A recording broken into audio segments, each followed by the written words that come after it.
He walked along the colonnade and stood along the colonnade.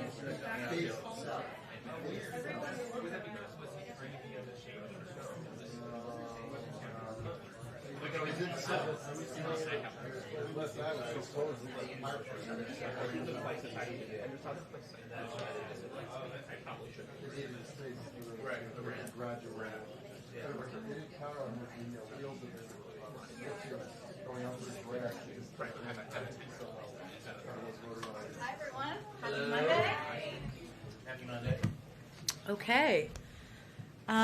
Today I wanted to start by providing a brief note on where we are with our battle against the pandemic at home. First, taking a step back, in December the percentage of Americans willing to get a shot was in the 30s.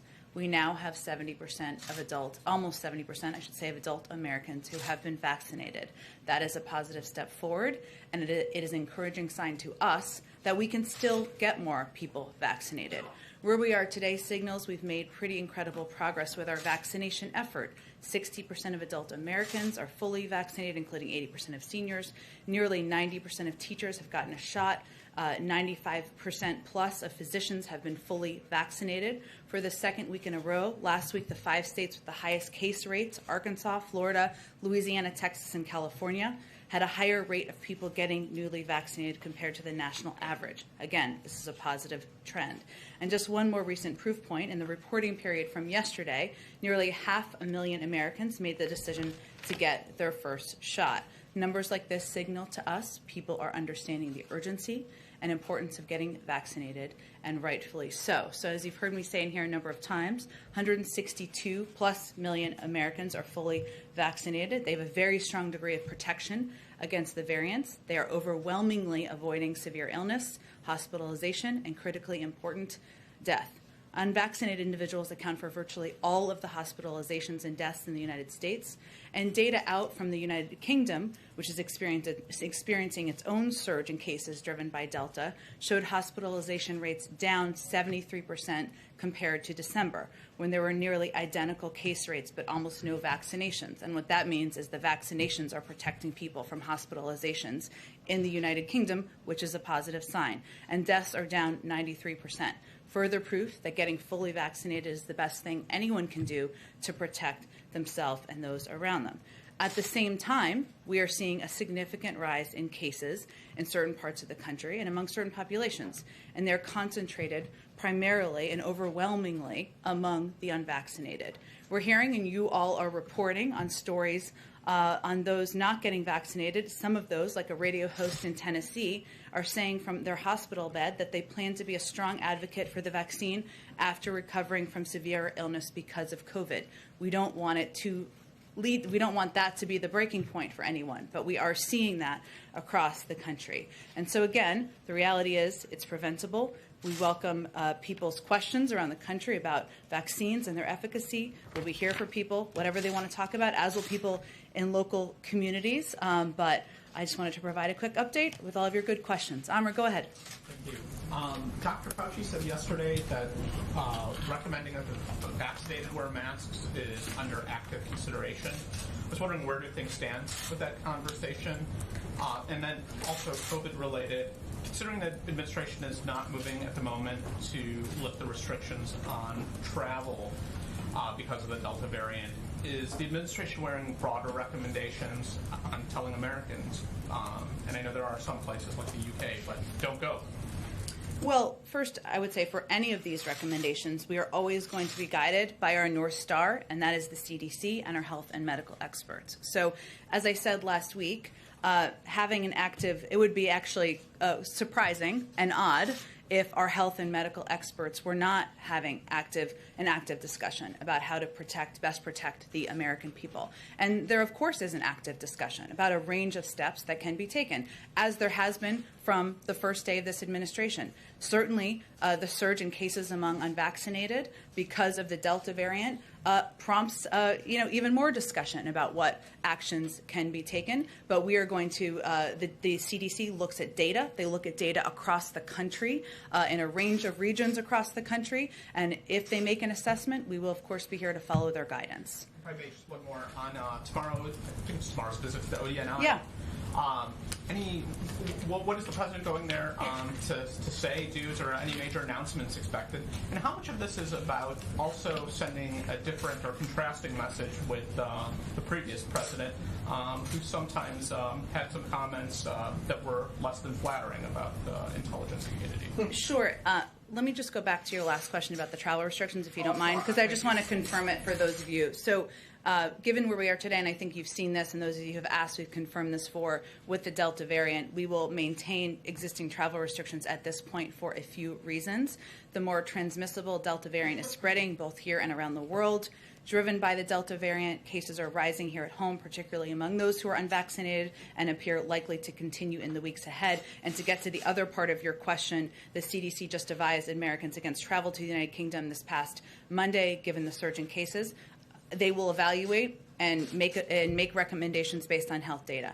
To your question about the president's visit to ODNI tomorrow to see the director of national intelligence, first woman to lead the intelligence community in history, I'll just note, yes, I think the president, he will go there to receive an update on their work, but also to thank them for their work during what has been, no doubt, a challenging time for members of the intelligence community over the last several years. He's someone who believes in the role of the intelligence community of civil servants. He believes they're the backbone of our government, and certainly he'll make that clear. But, I think you can all make the inherent contrast. I don't think that will be a central part of his message tomorrow. Go ahead. Thanks, Jen. To follow up on masks, Dr. Fauci confirmed yesterday he was obviously part of the discussions. Is President Biden part of the discussions as well regarding whether to bring back the recommendations and or any of his economic advisors? Just trying to understand who's making the decision. Well, the president receives regular updates from his COVID team, but the guidance or the discussions are primarily between the health and medical experts about how we should proceed from here to address the rising cases from the Delta variant among unvaccinated and protect the American public. Is there anything you can share about what they are considering? What are the pros and the cons for re-recommending masks for vaccinated people? We don't look at it through that prism, and they don't make these decisions or recommendations based on politics. They make them based on data. So it's quite simple. They look at data across the country. They make a determination about what steps they could recommend to protect more people and save more lives. And then if they make a recommendation, as you've seen over the past several months, we will work to implement it. But it is not more complicated than that. Thanks, Jen. And one on Afghanistan. Yeah. In recent days, there have been several U.S. airstrikes against the Taliban. After the deadline for troop withdrawal on August 31st, will the U.S. continue to support Afghan forces in airstrikes? Well, we've said we would maintain over-the-horizon capacity. Beyond that, I don't have any other updates.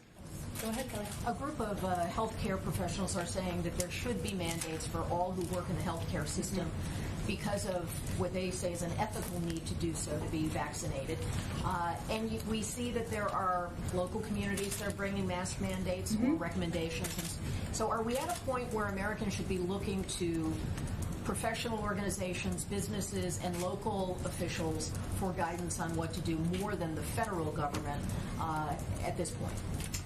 Well, first, I would say we would hope that the guidance is aligned with. There are going to be localities that have higher rates of outbreaks that they may make additional recommendations. They may take steps to keep their communities safe. We certainly have seen, as you noted, that there are institutions, including across the health industry, as many of you may have seen today, 57 leading healthcare groups, including the American Medical Association, the American College of Physicians, the American Academy of Pediatrics, and the American Public Health Association, all called for all healthcare and long-term care employees to mandate employees be vaccinated against COVID. Now, that is the healthcare industry where they are very much on the front lines, and these actions, in our view, are meant to keep patients and employees safe. And in fact, I expect our own federal healthcare providers may look at similar requirements as they do with other vaccines. As it relates to what the American people should look to, look, the CDC is looking at data across the country. They provide broad public health guidance, not based on politics, driven by science and data. And they make updates when they feel it is necessary to make updates, and then localities will apply that. Are you suggesting perhaps the VA would be making a similar recommendation or requirement? Is that what you're hinting at there? Well, I think there'll be more to say in the coming days on that, Kelly. But I will tell you that we certainly believe that that health officials are on the front lines of being vulnerable to getting COVID, and we certainly support these actions by these hospital associations. Does the White House view it as a benefit if employers as varied as the NFL to hospitals are trying to push vaccination? Would that close the gap, in your view, with some of those who have not yet done so for a variety of reasons? I mean, do you see this as another lever that might actually be helpful to the president's goals? It may. And beyond the president's goals, it may save lives, and that's the most important factor in our view. And so we're seeing institutions, healthcare providers, colleges and universities, the NFL implement different approaches and steps to incentivize and increase vaccination rates. The more people are vaccinated, the more the country will be safe. One last one. Do you expect that for air travelers domestically in the United States who've been required to wear masks by FAA regulation for a long time, that's set to expire in September, should we anticipate that that would likely stay in place given the Delta variant? I don't want to get ahead of any guidance by our CDC, but certainly they will continue to provide guidance on masks that keeps more people safe. Go ahead. Thanks, Jen. On COVID, Dr. Fauci says we're going in the wrong direction. Whose fault is that? Well, I would say first what he was referring to is the fact that because there is still a large population of people in this country who are unvaccinated, and we have the most transmissible variant that we've seen since the beginning of the pandemic, that more people are getting sick with COVID. And those numbers are not moving in the right direction. I think that's accurate, and you can see it by data. Okay, and then on crime, it has been more than a month since the president announced his comprehensive strategy to prevent and respond to gun crime and ensure public safety. This weekend in Chicago, 73 people were shot, 11 of them were killed. Does the president think his strategy is working? Well, I think you and I both know that when there's been rising crime rates across the country, including Chicago, for 18 months or more, that unfortunately it's not going to turn on a dime. And that we are working with Chicago. It's one of the cities, one of the 5 cities we're working with. The Department of Justice has a group in there to help address the transmitting of or the selling of guns that are getting into the hands of people who shouldn't have them. We're working closely with the mayor and local elected officials. They have benefited a huge amount from the federal assistance and funding that the president fought to include in the American Rescue Plan. And what our hope is that we can work in partnership to bring crime down, save more people. In cities like Chicago, we know gun violence is a big driver of that. And after a couple shootings here in D.C. last week, the chief of police blamed some of the crime on marijuana dealers. He said he knows the people know that marijuana laws have loosened up. Does the White House think that it may be time to get tougher on marijuana? I think as we look to the crime that has been happening in D.C., again, one of the cities where we've seen rising violence over the past year and a half, one where we're working in close partnership through both the DOJ gun trafficking strike forces and as well as our community violence intervention collaborative. We're looking to address a range of causes, but working in close partnership with the mayor and police, local police, to bring crime down in our city. Go ahead. Thanks, Jen. Quick question on tomorrow. Sure. January 6th Select Committee. Yeah. First meeting takes place tomorrow. Hearing takes place tomorrow. Yeah. Do you know if the president plans to watch any of it, and what are his expectations for these? Well, I think first the president has called for, as you know, a full and independent investigation into the events of January 6th, and he continues to support Speaker Pelosi's leadership of that work, including her decision to appoint Republican members who are similarly committed to this objective. So in his view, in our view, tomorrow's hearing will be an opportunity to hear firsthand from the men and women in the Capitol Police and the Metropolitan Police Department who bravely protected our Capitol on that day. His goal is the same goal that Speaker Pelosi has, which is to get to the bottom of what happened and prevent it from happening in the future. And he trusts her leadership to do exactly that. Will he be watching any of the hearings? Well, as you know, he typically has quite a packed schedule. He does catch news clips. Sometimes all of you are featured in them, and I'm sure he will be kept abreast of the hearings hearings and the work that's happening on the Hill tomorrow. And then a follow-up on COVID. We're hearing from health experts who are increasingly voicing their concern for the FDA having yet to grant full approval to COVID vaccines. Folks are using phrases like grave mistake, puzzling as to why they haven't yet. What is your understanding as to why we have not seen full approval yet from the FDA, and do you have any kind of expectation for when we might? Well, the FDA is the gold standard in our view, and they move at the speed of science. They look at a range of data, and they make sure that when they make conclusions and when they give full approval, they have confidence in the science and the data that backs that up. It wouldn't be responsible to expedite that process at a faster speed than the science and data allows. Certainly everyone is eager. As the mother of 2 children under 12 myself, I would love to have vaccines approved so I can get my kids vaccinated. We understand that completely and understand the desire to have full approval, of course, as well. We're hopeful to see that in the coming months, as I was going to call him Secretary Fauci, as Dr. Fauci has said. But again, we rely on them to determine their own timelines. Coming months, does the White House believe that we could be losing valuable time in waiting for full approval if this is what's keeping so many folks from getting vaccinated at this point? Well, again, I think what's most important is that the FDA maintains itself as the gold standard in approving use of vaccines for approval. And the fact that they are always going to be driven by the speed of science. They're going to have extensive data they look into. They're going to have the best health and medical experts making that conclusion. That will maintain confidence over the long term. Of course, we all want to see vaccines fully approved, vaccines for kids under 12. I think most Americans would say that, but it's important they move at their own speed and the speed of the scientists. Go ahead. On an international issue, I wanted to ask you about Tunisia. Sure. The president has dismissed the parliament, most of the government, and it's been denounced by multiple parties as a coup. Does the White House see that as a coup and have any reaction to what's happening there? Sure. Well, first, we're concerned about the developments in Tunisia, which come as the Tunisian authorities are seeking to stabilize their economy, confront a resurgence in the COVID-19 pandemic, and improve living standards for all Tunisians. We are in touch at a senior level from both the White House and the State Department with Tunisian leaders to learn more about the situation, urge calm, and support Tunisian efforts to move forward in line with democratic principles. As you know, and as you just asked about, there have been a lot of developments even over the last 24 hours. A legal determination about a coup, a determination about a coup is a legal determination, and we would look to the State Department to conduct a legal analysis before making a determination. So there hasn't been a conclusion on that front. Okay, and then I just wanted to ask about the embassy in Tunis, which handles a lot of business for the region, including Libya, et cetera. Any changes as far as operations there? I've not been made aware of changes, but again, that would be a decision made by the State Department based on their diplomatic security advice on the ground. So I would send you to them for any. Okay, and then just on a different issue, with people talking about COVID and what some of the impacts of this new surge that we're seeing are going to be, there might be some economic impacts. We've seen some Wall Street banks bring down their forecast for what GDP growth is going to look like for this year. If that continues to be an issue, would the White House consider more stimulus of the type that we saw earlier this year, $1,400 checks, et cetera?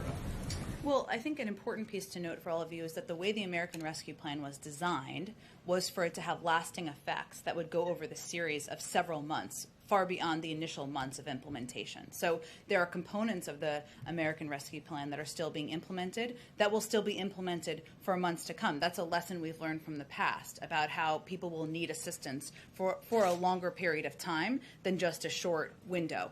I'd also note that there are areas, we've seen obviously data in the housing market, right, where there are there's an impact, an economic impact is on people being able to stay in rental properties or in their homes. There are areas of continued implementation. I think you're familiar with these, but I'll just note them, including on the forbearance program that we have implemented in recent months, where people will be able to apply. I'm just using this as an example because I think housing and being able to stay in your house is a big impact of the economy. People can still apply through the end of September and still benefit from forbearance for 6 months following, and then even longer. So point is, there are a number of programs, the child tax credit, which, as you know, we started implementing in monthly checks, but there's still going to be a benefit through to next year, that are part of the American Rescue Plan that we will continue to implement. I would also say that there's, when it comes to the economy, there's no significant signs, according to our economists at this point, that the Delta variant impact across the country. We'd expect that much of any economic impact would be felt in the communities with lower vaccination rates. That's why we're doubling down on our efforts to ensure we're reaching Americans with the vaccine where they are. And that's one of the notes that I think our Secretary of Commerce made last week as well. One of the biggest, most important steps people can take is to get vaccinated. One very quick one about the meetings that Wendy Sherman has been having in China. I know that both sides basically came out of those meetings saying that there were disagreements. What does that tell us about the possibility for some kind of talks between Xi and Biden? I mean, you kind of set this template that, with Russia, that even if you have disagreements, you're going to still have meetings at the highest level. So where does that stand, and do you still see that as possible or likely? Well, first let me say, broadly speaking, as it relates to diplomacy, that is how we feel. And it was important for Deputy Secretary Sherman to go to Beijing and have these meetings because we think it's important for us to say directly to the Chinese officials in private what we say in public. It's in our interest to be very clear to Beijing about where we stand and explain our concerns in detail. And our philosophy is that we should not avoid hard topics, and they are certainly a part of any discussion we have diplomatically. There are areas where we have concern we're very straightforward about, whether it's the crackdown on Hong Kong, ongoing genocide and crimes against humanity in Xinjiang, abuses in Tibet, curtailing of media access. There are also areas where we might align: the climate crisis, counter-narcotics, non-proliferation, regional concerns, including DPRK, Iran, Afghanistan, and Burma. The topic of, the president continues to believe in face-to-face diplomacy. That is something he has long been an advocate for, and we expect there will be some opportunity to engage at some point, but it did not come up in the context of these meetings, and that was not the purpose of these meetings. Go ahead, Caitlin, and I'll go to you, Mike, next, and then we'll go around the room. 2 questions for you. One, does the president favor restrictions for unvaccinated people when it comes to restaurants, museums, concerts? The president favors using the CDC as his North Star and what the health and medical experts are going to advise on how to save more lives and protect people. So no, he doesn't think that there should be restrictions on unvaccinated people like some other countries have instituted. He believes that we should be guided by the science and by the data, and so he will look to his health and medical team to advise on what steps we should take. And on Iraq, what will the number of U.S. forces be by the end of this year, given the drawdown that you're going to confirm today? Well, I think, one, it's important to note that this is one in a series of strategic dialogues, or this has been an ongoing strategic dialogue, and at the early part of the strategic dialogue, we had about 9,000 troops. We are now at about 2,500 U.S. forces in Iraq. We are there, of course, at Iraq's invitation to improve the capacity of Iraq's security forces and help them in the fight against ISIS. But the real announcement today, or real news today, I should say, is about a change of mission. And the numbers will be driven by what is needed for the mission over time. So it is more about moving to a more advising and training capacity from what we have had over the last several years. Right, but regardless of the title and what their mission is, what's the number that we expect to be there by December, given it's by the end of the year? Well, I would just say the most important part is that it is a change in mission, and that the mission is changing in Iraq, and that it will be driven by what is needed for the mission. So I'm not going to give you operational, nor will I have operational details. I would point you to the Department of Defense on that. But the first step is the change in mission, the end of combat, of a combat role in Iraq, and moving to a more of a train, advise, and assist role. That is what the Iraqi leadership has conveyed they want to see on the ground. Go ahead. 2 COVID-related questions. One on mandates, which we're seeing, obviously, as folks have said already here, more kinds of places embraced, whether they be local authorities or businesses or colleges and universities. How much does the president and do the people around the president fear that his weighing in more heavily to embrace mandates by these other institutions, or even mandates that the federal government could impose on the military or federal workers or what have you, how much do you fear that that actually inflames the culture war and is counterproductive, and that people will harden their opposition to the idea of taking a vaccination because the president is the president and is part, and sort of the more he weighs in, that it actually is counterproductive? Well, I think that's an important point in that we do not want to look at our objective of getting more people vaccinated through a political prism. We don't. And the president certainly recognizes that he is not always the right voice to every community about the benefits of getting vaccinated, which is why we have invested as much as we have in local voices and empowering local trusted voices. I would say, though, that mandates, as is evidenced by the hospital associations, those are meant to keep people safe across the country. We're not going to judge our success here by whether we score political points. We're going to judge it by whether we are able to save more lives. And if the health and medical experts suggest that's the right way to go, then we will support that. Okay. And then on the travel, the extension of the travel bans, is it an indefinite extension at this point? Is there an end date? And given the concern about Delta that is leading the United States to keep those in place for now, does that suggest that Title 42 and the use of Title 42 at the southern border is equally likely to be extended, at least for now, given the same concerns with the Delta virus, both here and abroad? Well, nothing is indefinite because obviously our objective is to defeat the virus. So no, but I don't have a timeline to predict for you because it's all about what success we have at getting more people vaccinated, getting more vaccines out to the world, and fighting the virus. We have never conveyed or announced a timeline for Title 42, so nothing has changed in that regard. It remains in place, and it will remain in place as long as that is the guidance from our health and medical experts. Go ahead. I have two questions. On infrastructure, there's a pretty robust blame game already going on this morning over the... 'Tis the season. over the negotiations going awry. So I'm wondering if the White House is concerned that the negotiators will not finalize a deal soon, and how much time is President Biden willing to give these negotiators, considering we're on a pretty tight timetable? Well, as is normal in the end stages of big negotiations, there are some outstanding issues. Democrats made an offer that was designed to resolve each of these outstanding issues, which involve proposed compromises on our part and theirs. As we always are at this point in the negotiations, we're in close touch with Republicans and Democrats on the Hill about this, and we remain confident, I should say, about reaching an agreement. And we're also interested in any Republican counteroffers. So I would say this is to be expected. We always know that there is some wrangling at the end of a process. I would tell you also that White House staff and negotiators worked through the weekend. As I think many of you know, the president worked the phones all weekend and is continuing to. We're encouraged as we reach the final issues that need to be worked out and are confident about the path forward. So yes, time is not endless. We are certainly on a timeline here, and we will work closely with Leader Schumer to get it done. Do you want to see something this week?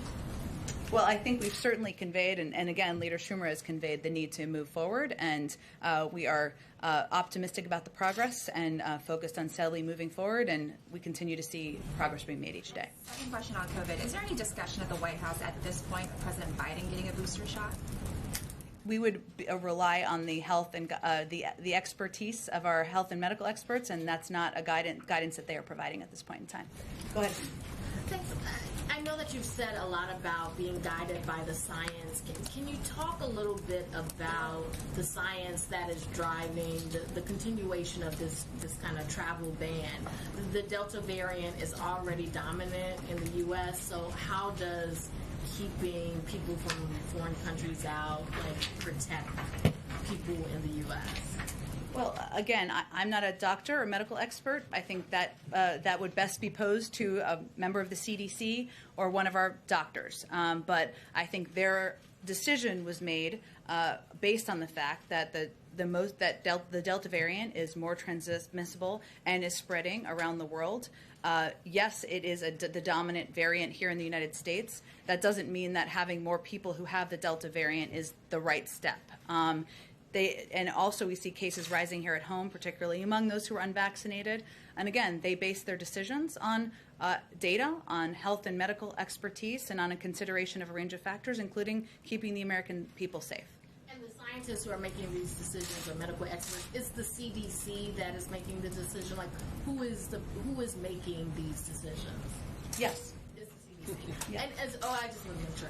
And so, and also on a separate issue, when it comes to the issues of like voting rights, police reform, there are civil rights groups, voting rights groups that are expressing frustration with the White House. They feel like it is not getting the priority that they feel like it should be, especially because of the rhetoric that has come from the president saying that this is, that these issues are, taking the country back, and that these are really some of the biggest issues since the Civil War, and yet they feel like there has not been movement and pressure to get something done, concrete, tangible, to get something done from the White House. What is your response to that frustration? I would say the president is also frustrated. He wants to sign a voting rights bill into law. He wants to sign police reform into law. He believes both are long overdue. It requires Congress moving forward on these pieces of legislation and sending them to his desk. The role he can play is he's spoken out publicly about it multiple times, advocated for how this is a fundamental right people should have across the country is voting rights. He has worked in close coordination, as has our team, with civil rights groups and partnership, and he has conveyed to them, and I will convey again publicly, he is with them and stands with them in their frustration, their view that this is a vital step, but he needs Congress to send him legislation in order to sign it into law. I'm just going to jump around. Go ahead. Hi. Jen, what's it? Oh, no, sorry, I was going right here through Nadia. Go ahead. Thank you, Jen. On Iraq, a senior White House official said that this strategic dialogue with Iraq is going to be the final one. So how does the White House envisage the relationship going forward? And how do you respond to criticism by Republican senators saying that you're capitulating to the pro-Iran militias by announcing this withdrawal as we expect later today? Well, I think we feel this is a natural next step in these ongoing strategic dialogues, and that we are moving to a phase not where we are ending our partnership. We are maintaining a presence in Iraq with a different mission. In coordination with leadership of course, the Iraqi leadership, and one where we feel we can continue to be quite constructive in fighting ISIS and fighting the dangerous threats from Iranian proxies. So this is a shift in mission. It is not a removal of our partnership or our presence or our close engagement with Iraqi leaders. Jen, Go ahead. Why has the president not nominated someone for FDA commissioner yet? He is certainly eager to nominate someone. He wants to make sure we have the right person to nominate, and he's not going to do it at a pace faster than having the right person to put forward. And has the White House had any additional staffers test positive for COVID-19? I think, again, our policy, just to reiterate it, which we announced last week, is that if there's an individual who has close proximity to any of the four principles as defined by the White House Medical Unit in line with CDC guidelines on what that looks like, we will then make that information available and immediately public to all of you. So that has not been the case since we announced that policy, no. And then just real quick, I know we've asked you a number of times about the mask recommendation for the vaccinated, and I know you have said an overwhelming majority of the cases are in people who are vaccinated or who are unvaccinated. But what is the level of concern about infections in people who are vaccinated? Because we keep hearing reports of vaccinated people. Hospitals say that they're seeing patients who are vaccinated coming in. What is the level of concern in the administration? Well, again, I think we all have a responsibility to be very clear about the data and what it says and what it does not say. 97% of hospitalizations are with people who are unvaccinated. That remains the case. The data from the health and medical experts still continues to be that if you are vaccinated, you are protected, and it's very, very unlikely that you will get sick, you will get hospitalized as a result of getting a breakthrough case. That remains the case in data. Of course, there are individual cases. We expect there to be breakthrough cases. We know there will be. More people who are vaccinated, the more, as a percentage, of individuals who are vaccinated who will get COVID. But the most important thing is that people are across the country largely protected from serious illness if they're vaccinated. Can I just one quick follow-up? So the 97% number, so the CDC said that that is from January to April. So that's a bit of an outdated number when you look at how many people have been vaccinated since then and the Delta variant. So why isn't there any more updated information coming from the CDC about like, what the risk is now to people who are vaccinated? I can certainly see what their cycles of data is. We rely on data across the country. We don't rely on individual anecdotal cases that are reported because sometimes they scare the public without being based on broad swaths of information that the public should look at and look at the whole assessment of. And I think you've seen across the country, again, that and hospital leaders have said this too, that the number of cases of people who are coming in, the vast, vast majority are people who are not vaccinated. That continues to be the case from hospital systems across the country, but I'm certainly happy to see if there's more updated data that is available or when it might be available too. Go ahead, Steve. Jen, I want to go back to this question about vaccine mandates.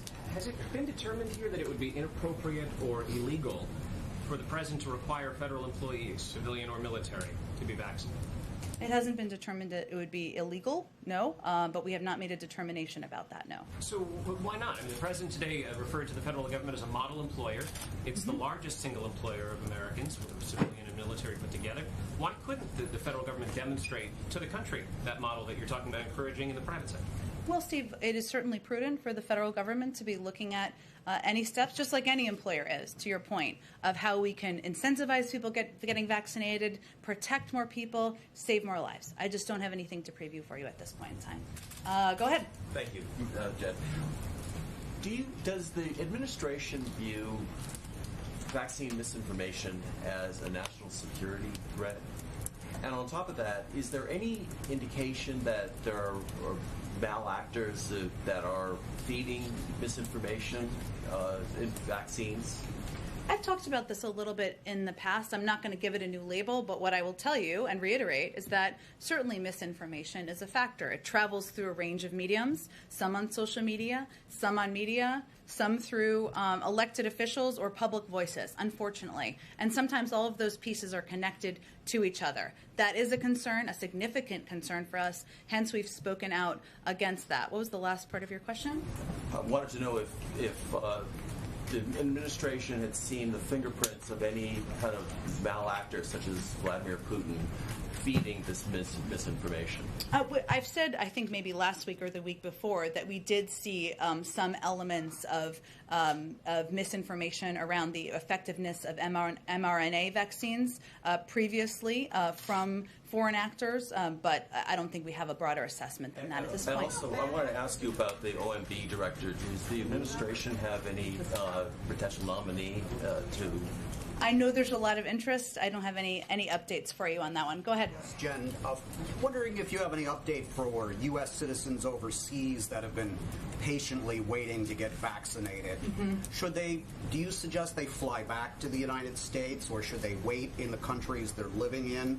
Will the embassies be doing anything more to assist them? Or vaccines that have been donated to countries, should a portion of those be allocated for Americans? That's a really good question. I know that we haven't been working at this point to date that I am aware of through embassies on programs with American citizens. Let me check with the State Department and our COVID team and see if there's more on that. Yamish, go ahead. Hi, thanks so much for taking my question. I know you've reiterated several times the president's following science. Can you talk a bit about whether or not he's concerned at all that the CDC might be taking too long to issue new mask mandates or even vaccine mandates now that we see cities like New York issuing vaccine mandates? Look, I think it's important to take a step back and remember what we're talking about here. The CDC evaluates data from across the country, and they will make public health guidance. They will present public health guidance. They do that on a regular, periodic basis. They will continue to do that. And we are always considering a range of options, as we have been from the beginning of the administration. Of course we are, as we should be. They do not make laws. It is the guidance currently that if you are not vaccinated, you should wear a mask. It is the guidance currently that if you are over 12 years old, you should get vaccinated. And regardless, the most effective step we can take around the country is to get more people vaccinated. So that is where our focus needs to be, regardless of where the CDC may or may not land on any additional guidance. When I talk to experts, they say vaccine mandates would be a big step toward getting more people vaccinated. So I'm just wondering, when you see organizations like nearly 60 coming out and saying, let's at least mandate health care workers being vaccinated, why isn't the White House behind that? What science is telling the White House? I think I just said we support the step they took. What I'm getting at is the CDC does not determine mandates. The CDC provides public health guidance on what can save people's lives. Getting vaccinated can save people's lives.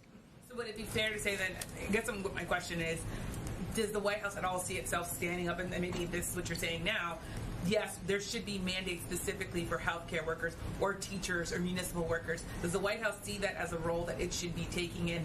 Is there any danger in not doing that?